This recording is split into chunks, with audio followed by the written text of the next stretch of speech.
예레미야 또 요한계시록에서 말씀 보도록 하겠습니다.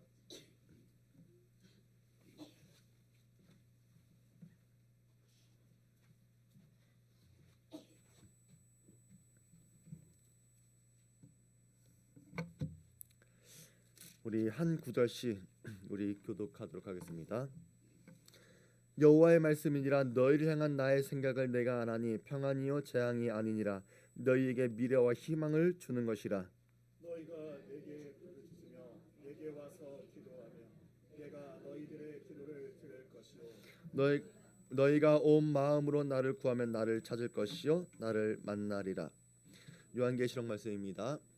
빌라델비아 교회 사자에게 편지하기를 거룩하고 진실하사 다윗의 열쇠를 가지신 이 곧 열면 닫을 사람이 없고 닫으면 열 사람이 없는 그이가 가라사대 볼지어다 내가 내 앞에 열린 문을 두었으되 능히 닫을 사람이 없으리라.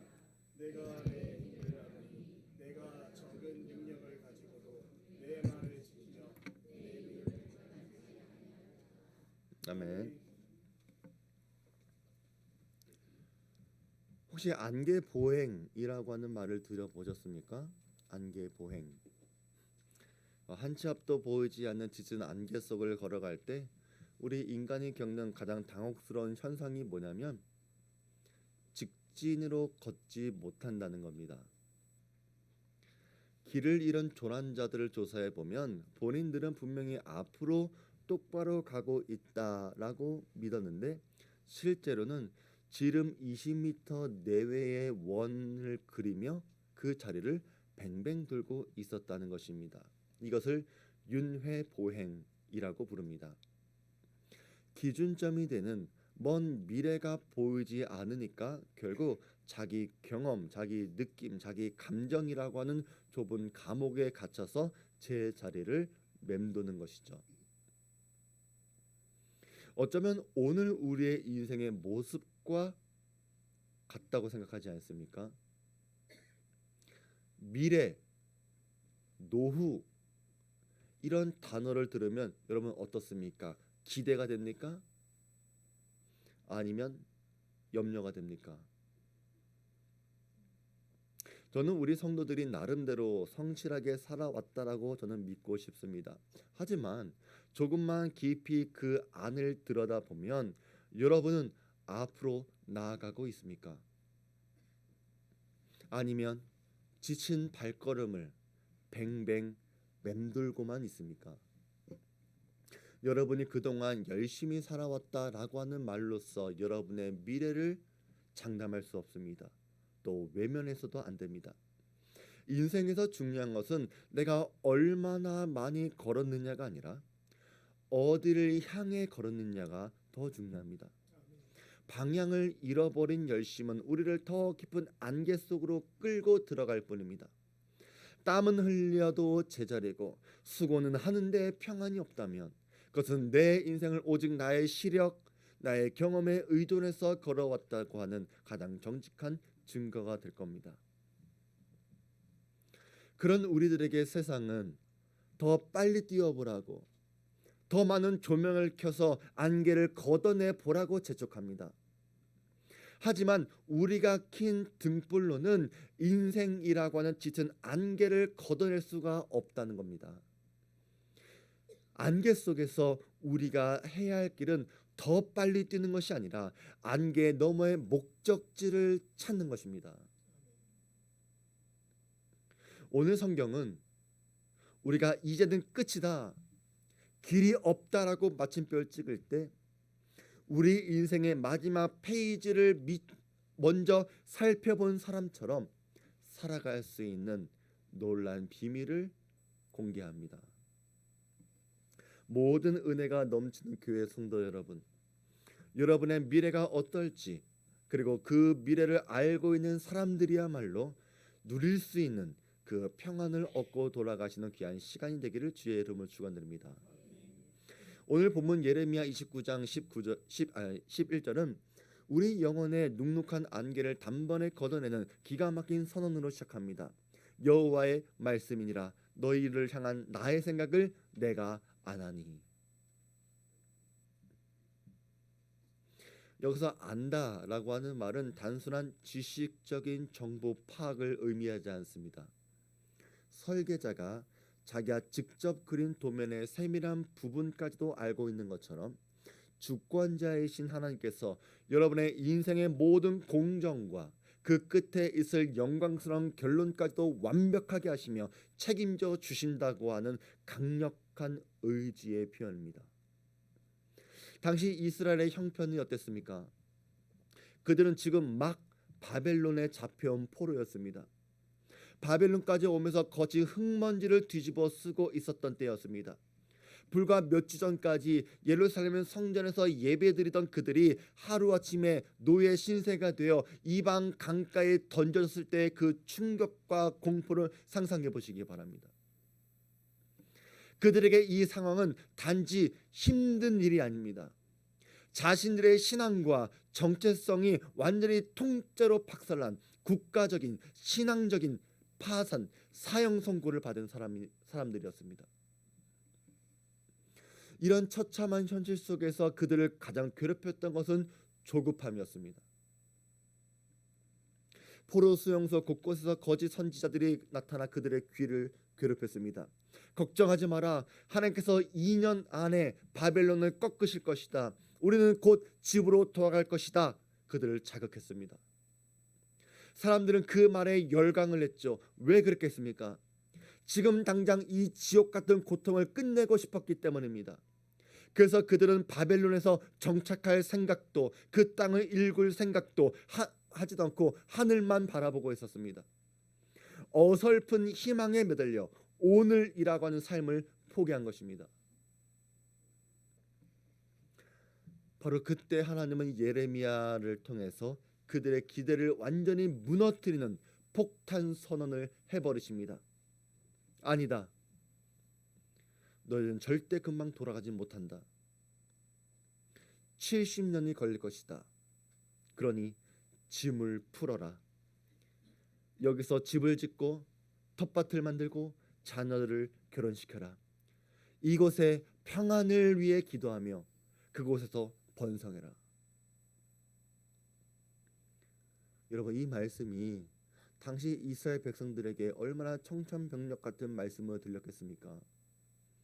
지금 당장 꺼내 주셔도 시원치 않을 판에 70년을 더 있으라고 하니. 하지만 하나님은 단호하게 말씀하십니다. 얘들아, 너희에게 지금 이 70년이 재앙이라고 생각하느냐? 아니다. 그것은 너희의 생각일 뿐이다. 나의 생각은 평안이다. 너희에게 미래와 희망을 주려고 내가 직접 그린 70년의 설계도가 여기에 있다 라고 말씀하고 있는 것입니다. 그래서 우리는 바로 여기서부터 시선을 바꿔야 합니다. 하나님께서 이스라엘 백성들에게 허락하신 바벨론 70년의 시간은 하나님이 설계하신 영적 재건축의 시간입니다.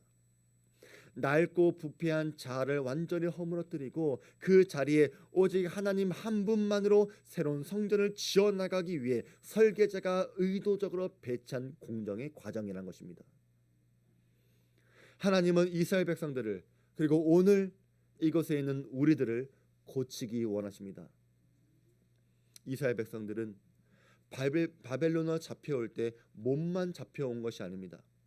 수백 년 동안 찌들었던 우상 숭배 습관들, 하나님이 없이도 내 힘으로 살 수 있다라고 하는 그 교만들, 세상을 향한 탐욕의 찌꺼기들이 가득했습니다. 만약 그들의 바람대로 2년 안에 다시 예루살렘으로 돌아갔다면 어땠겠습니까? 그들은 여전히 죄악의 본성을 간직한 채 돌아왔을 것이고 결국 영원한 멸망으로 끝났을 것입니다. 그래서 하나님은 그들을 재앙의 땅 바벨론에 버리신 것이 아닙니다. 오히려 하나님의 은혜가 머무는 영적인 인큐베이터인 바벨론으로 보내신 것입니다. 여기에 여러분이 반드시 붙잡아야 할 신앙의 원리가 있습니다. 여러분의 인생에서 일어나는 그 어떤 일도 어쩌다 일어난 우연이 아니며 모든 것이 하나님의 치밀한 계획 속에서 한치의 오차도 없이 일어나고 있는 일들입니다. 여러분이 평안하십니까? 축하드립니다. 하나님의 섭리 안에서 일어난 일입니다. 여러분이 지금 고난 중에 있습니까? 안심하시기 바랍니다. 그것도 하나님의 계획 안에 있는 일들입니다. 중요한 것은 하나님의 계획의 기초에는 하나님의 신실하심이 있다는 겁니다. 사람들은 설계도를 그려놓고도 상황이 여의치 않으면 바로 포기하거나 도망쳐 버립니다. 발뺌을 하거나 거짓으로 모르쇠를 일관하거나 부도를 낼 수도 있습니다. 하지만 우리 하나님은 당신의 이름을 걸고 하신 약속은 단 한 번도 어기신 적이 없으신 신실한 분이십니다. 그래서 여러분이 가져야 할 첫 번째 희망은 여러분의 미래를 결정하는 것은 여러분의 판단과 처참한 오늘의 형편에서 시작하는 것이 아니라 나보다 더 잘 아시는 하나님의 신실한 설계도가 있다는 것을 믿고 여러분의 삶을 시작하시기 바랍니다. 우리의 설계자가 절대로 실패할 수 없는 하나님이시라면 그가 지는 모든 건축물들도 실패하지 않은 건축물이 될 것입니다. 그리고 그분이 우리를 사랑하시고 우리의 아버지시라면 하나님은 반드시 여러분을, 당신의 자녀들을 가장 안전하고 평안한 항구로 인도해 주실 것입니다. 그러기에 우리 성도 여러분, 여러분이 들어야 할 믿음의 망치는 대단한 업적이나 화려한 성공이 아닙니다. 여러분에게 오늘 주어진 고단한 공사의 현장을 피하지 마시고 묵묵히 견뎌내는 신뢰가 여러분이 들어야 할 망치입니다. 원망의 말을 멈추고 주님, 이 공정의 끝에 주님이 약속하신 평안이 있음을 믿습니다라고 하는 이 고백의 기도가 바로 무너진 우리의 성벽을 재건하는 벽돌 한 장이 될 것입니다. 바라기는 내 형편이라고 하는 좁아터진 창문으로 미래를 보지 마시기 바랍니다. 모든 은혜가 넘치는 교회는 하나님의 설계도라고 하는 광활한 지도를 보는 사람입니다. 하나님은 우리 교회에 희망이라고 하는 미래를 두셨습니다. 이 확실한 미래를 믿는 여러분들이라면 오늘 여러분의 삶과 우리 교회에서의 믿음과 순종과 헌신의 도구를 높이 드시는 분들 되시길 바랍니다. 우리가 안개 속에서 길을 잃었다 절망할 때 안개 너머에 결론을 쥐고 계신 하나님은 이미 그 안개를 찢고 우리가 걸어갈 단 하나의 탈출구를 내고 계십니다. 오늘 본문 요한계시록 3장 7절과 8절은 사방이 벽으로 막힌 우리 인생의 한복판에 주님이 내주신 압도적인 균열, 열린 문을 선포합니다. 거룩하고 진실하사 다윗의 열쇠를 가지시니 곧 열면 닫을 사람이 없고 닫으면 열 사람이 없는 그가 이르시되 볼지어다 내가 내 앞에 열린 문을 두었을 때 능히 닫을 사람이 없으리라. 사랑하는 성도 여러분, 하나님은 오늘 우리 앞에 열린 문을 두셨다고 말씀하십니다. 다윗의 열쇠를 가지신 분, 온 우주의 통치권을 쥐고 계신 그분께서 직접 열어주신 문입니다. 주님이 여시면 누구도 닫을 사람이 없고 주님이 닫으시면 누구도 열 사람이 없는 최고의 권위를 가진 주님께서 우리 앞에 열린 문을 두셨다고 선언하십니다. 이 말씀이 전해진 빌라델비아 교회는 지진이 잦은 도시였습니다. 한밤중에도 땅이 흔들리고 견고하게 지은 벽돌도 금방 금이 갔던 곳이 바로 이 빌라델비아라고 하는 도시였습니다. 언제 터전이 무너질지 모르는 도시의 사람들에게 미래, 안전이라고 한 단어는 사치스러운 단어였죠. 경제적으로는 어떻겠습니까? 지진으로 도시가 파괴될 때마다 엄청난 복구 비용을 세금으로 내야 했습니다. 게다가 유대인들을 향한 지독한 박해와 따돌림 때문에 장사하는 것도 직장을 구하는 것도 힘이 들었습니다.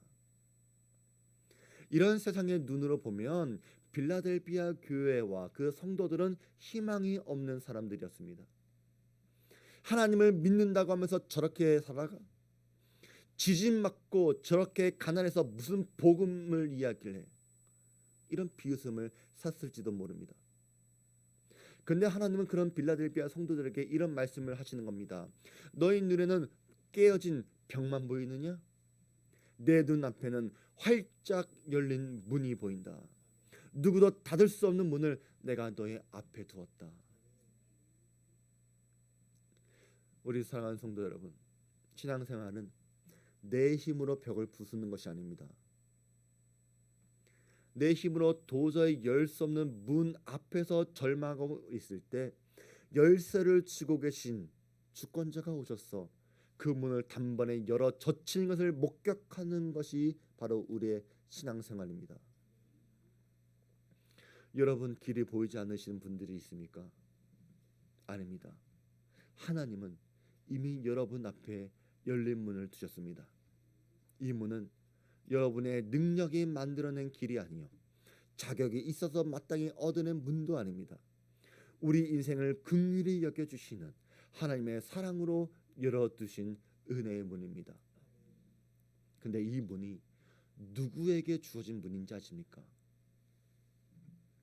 내가 작은 능력을 가지고서도 내 말을 지키며 내 이름을 배반하지 아니하였도다.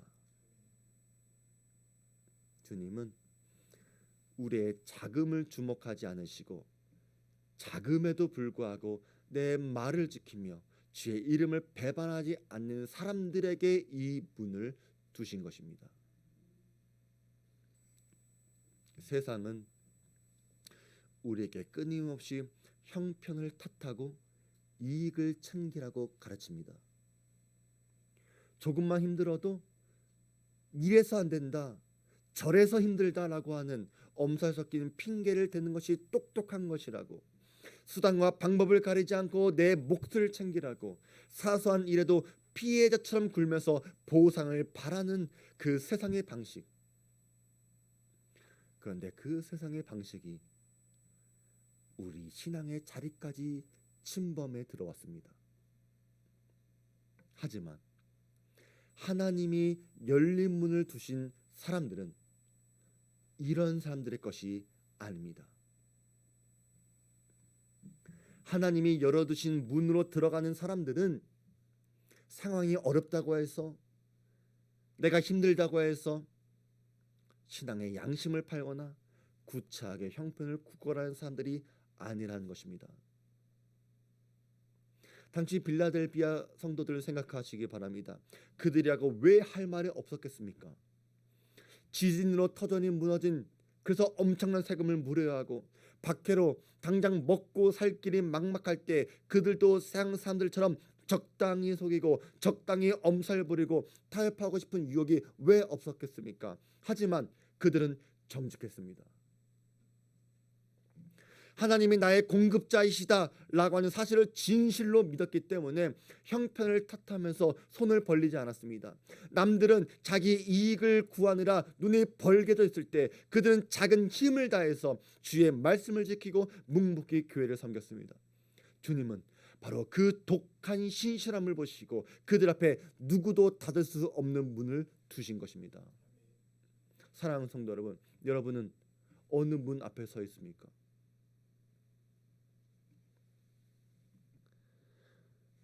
여러분의 자금을 핑계 삼아서 오늘도 안 된다, 못한다, 하기 싫다라고 하는 부정의 안개 속에 갇혀 있지는 않습니까? 아니면 나의 형편은 초라해도 나를 부르신 주님의 크심을 믿으면서 내가 정직하게 오늘도 나에게 주신 십자가를 지고 가겠습니다 라고 하는 그 순종과 결단의 모습은 있습니까? 하나님이 열어두신 문은 절대로 유행을 바라거나 핑계를 대는 자들을 위한 문이 아닙니다. 비바람이 불어도 주의 말씀을 지켜내며 묵묵히 사명의 길을 걸어내는 사람들만이 그 문 너머의 영광을 볼 수 있는 것입니다. 이제 다시 예레미야 시대의 사람들로 돌아오시기 바랍니다. 왜?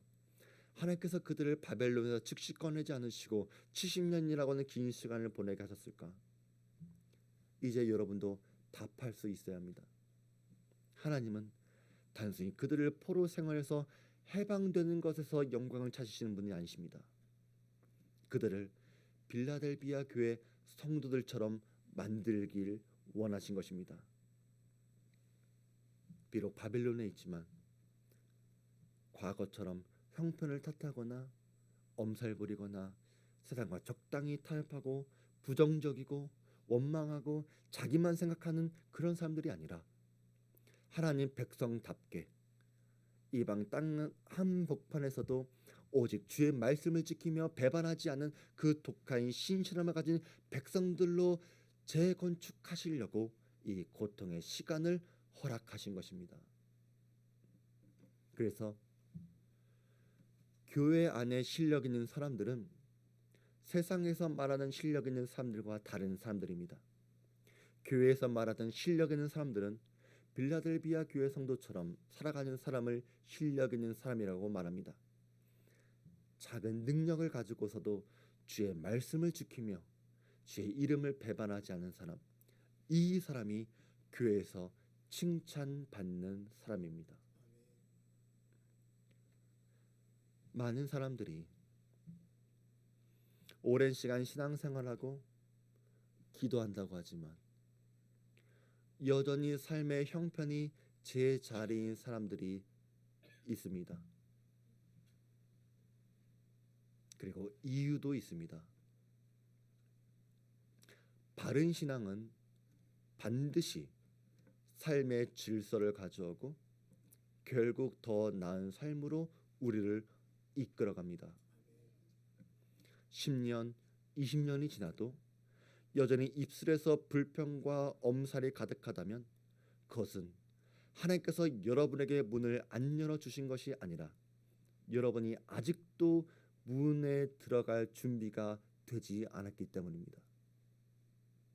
그러면 우리가 문으로 들어가기 위한 마지막 단계는 무엇일까? 너희가 내게 부르짖으며 내게 와서 기도하면 내가 너희들의 기도를 들을 것이요 너희가 온 마음으로 나를 구하면 나를 찾을 것이요 나를 만나리라. 아멘. 약속된 미래를 내 손으로 붙잡아 오늘 나의 현실로 끌어당기는 것이 기도입니다. 여기서 우리는 이런 질문을 던질 수 있습니다. 하나님이 이미 평안과 희망을 작정하시고 예정하셨다면 그냥 가만히 있어도 되지 않습니까? 우리의 생각과 태도를 바꾸면 되지 않습니까? 아닙니다. 여러분의 생각과 여러분의 태도는 여러분이 결단한다고 해서 결심한다고 해서 바뀌어지는 것이 아닙니다. 기도가 여러분을 바꾸게 합니다. 진짜 기도는 하나님이 바뀌는 게 아니라 여러분이 바뀌는 것이 기도입니다. 하나님의 생각, 하나님의 설계도 앞에 내 자아를, 내 욕심을 꺾어버리고 내 삶의 자세와 태도를 수정하는 치열한 재건축의 현장이 바로 기도입니다. 여기서 목회적인 질문을 던지고 싶습니다. 나는 오랫동안 신앙생활도 해왔고 기도도 많이 하는데 왜 나의 형편이 나아지지 않을까? 저는 우리 성도들에게 이런 질문을 던져봅니다. 여러분, 왜 우리 교회는 어려운 사람만 올까요? 아닙니다. 여러분 그런 생각 해본 적 있죠? 틀린 말입니다. 우리는 생각을 바꿔야 합니다.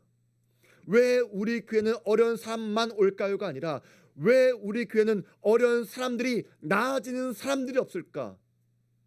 이 질문으로 바뀌어야 합니다. 어려운 형편의 사람들이 오는 건 전혀 이상한 일이 아닙니다. 왜? 오히려 그들이 와서 하나님의 구원을 경험해야 하기 때문에 와야 하죠. 문제는 그 어렵고 힘든 사람들이 와도 나아지지 않는다는 게 진짜 문제입니다. 여러분에게 정직하게 말씀드립니다. 여러분이 하나님을 인격적으로 만났고 그분의 설계도를 진짜 믿으면 여러분의 무너졌던 삶들은 반드시 재건축되어졌을 것입니다. 저는 지금 기복신앙을 말하는 것이 아닙니다. 예수 믿는 복 받는다 이런 수준의 말을 하는 것이 아닙니다. 하나님을 믿는다고 하면서 여전히 남을 속이는 일을 계속하고 있지는 않습니까? 속을 알 수 없는 생각들로 공동체를 어지럽히고 있지는 않습니까? 여전히 술에 취해 예배 자리에 나오고 있지 않습니까? 허황된 유혹에 빠져 하나님의 주신 소중한 재물을 날려버리고 세월을 낭비하면서 점점 가난해지고 있지 않습니까? 여러분, 절대로 이것은 정상적인 신앙생활의 모습이 아닙니다. 하나님을 믿으면 정직해야 합니다. 빛의 자녀답게 투명해야 하고 규모 없는 중독과 헛된 욕망에서 벗어나 성실하게 자기 삶을 일구는 건강함이 회복되어져야 합니다. 그렇게 여러분의 삶의 질서가 회복되면 하나님은 반드시 여러분의 삶의 질을 바꿔주실 것입니다. 무너진 경제가 살아나고 깨어진 관계가 회복되고 메말랐던 일터에 생기가 생기는 실제적인 삶의 진보가 하나님께서 허락해 주실 것입니다. 하나님의 설계도는 그저 우리를 위로만 해주는 종이 조각이 아닙니다. 우리 삶을 근본적으로 개선시키고 더 나은 삶으로 이끌어가는 실제입니다. 만약 여러분이 10년, 20년 신앙생활에도 여러분의 생활에, 여러분의 형편에 아무런 진보가 없었다면 이제 여러분의 기도의 농도와 기도의 자세를 점검하시기 바랍니다. 13절은 이렇게 말합니다. 너희가 온 마음으로 나를 만나면 나를 만나리라. 나를 구하면 나를 만나리라. 기도는 여러분의 잘못된 생활을 정당화해 시켜주는 피난처가 아닙니다. 기도에도 여러분의 삶이 나아지지 않았다면 여러분의 기도는 하나님의 주권이 빠져있는 기도였을 것입니다. 내 삶에 정직의 열매가 없고 성실의 열매가 없고 환경의 개선이 일어나지 않았던 기도는 하나님이 빠진 여러분만의 기도였습니다. 온 마음으로 전심으로 구하는 기도는 목소리를 높이는 기도가 아닙니다. 나누어 있지 않은 마음으로 기도하는 것입니다. 한 발은 하나님께 걸쳐두고 한 발은 세상에 걸쳐 있으면서 어느 쪽이든 나를 도와달라고 간절 외치는 것, 그것은 온 마음으로 기도하는 것이 아닙니다. 내 조각난 마음, 분주한 생각들을 하나로 모아서 오직 설계자이신 하나님의 손에 올려드리는 것, 그것이 하나님께서 만나 주시겠다고 하는 약속하신 온 마음의 기도입니다. 여러분의 기도가 진실로 하나님께 전심으로 들었던 기도였다면 여러분은 예전의 추한 모습을 벗어나 하나님께서 약속하신 평안과 희망의 자리에 서 있으셔야 했습니다. 저는 지금 생활의 삶의 규모를 말하는 것이 아닙니다. 삶의 질을 말하는 것입니다. 이제 여러분은 여러분의 삶으로서 그 응답을 증명하시기 바랍니다.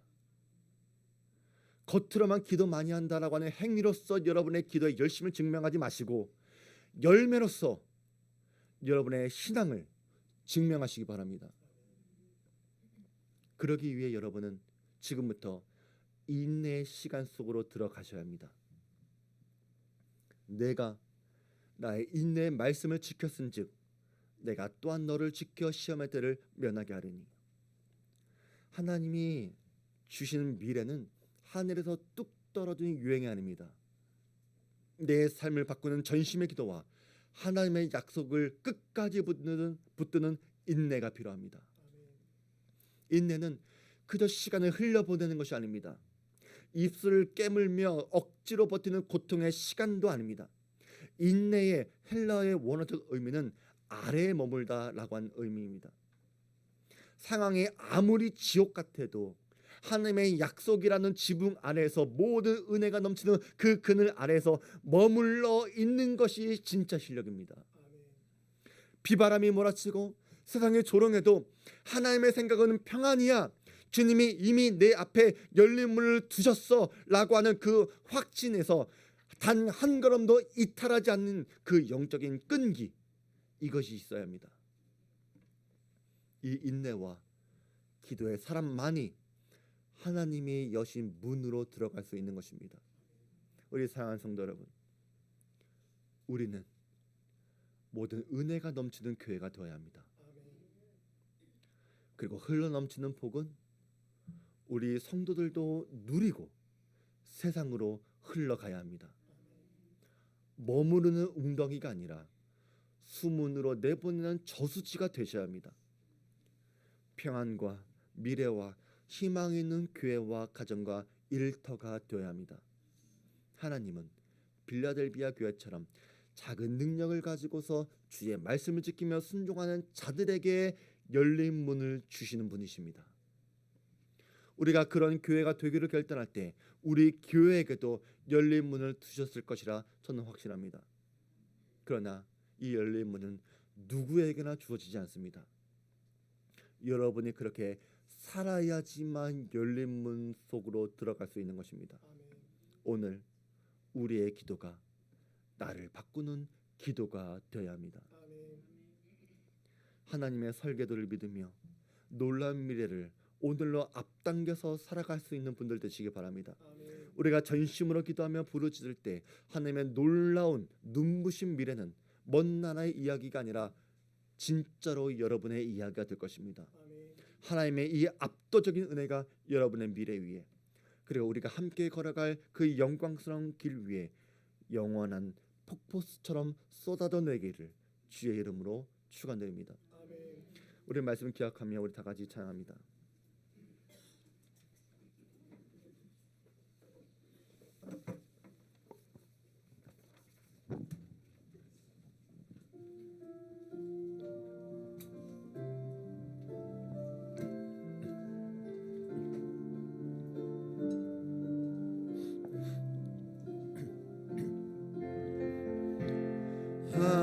하나님은 너를 만드신 분, 너를 가장 많이 알고 계시며, 하나님은 너를 만드신 분, 너를 가장 깊이 이해하신단다. 하나님은 너를 지키시는 분, 너를 절대 포기하지 않으며, 하나님은 너를 지키시는 분, 너를 쉬지 않고 지켜보신단다. 그의 생각 셀 수 없고, 그의 자비 무궁하며, 그의 성심 날마다 새롭고, 그의 사랑 끝이 없단다. 하나님은 너를 원하시는 분, 하나님은 너를 원하시는 분, 이 세상 그 무엇 그 누구보다 하나님은 너를 원하시는 분, 너와 같이 있고 싶어 하신단다. 하나님은 너를 인도하는 분, 광야에서도 폭풍 중에도 하나님은 너를 인도하는 분, 푸른 초장으로 인도하신단다. 그의 생각 셀 수 없고, 그의 자비 무궁하며, 그의 성심 날마다 새롭고, 그의 사랑 끝이, 그의 생각 셀 수 없고, 그의 생각 셀 수 없고, 그의 자비 무궁하며,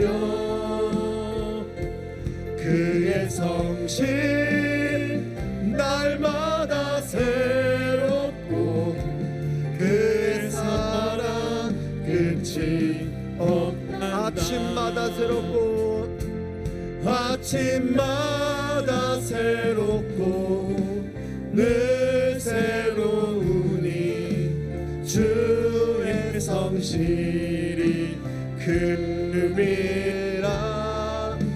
성실하신 주님 아침마다 새롭고 아침마다 새롭고 늘 새로우니 주의 성실이 크니라.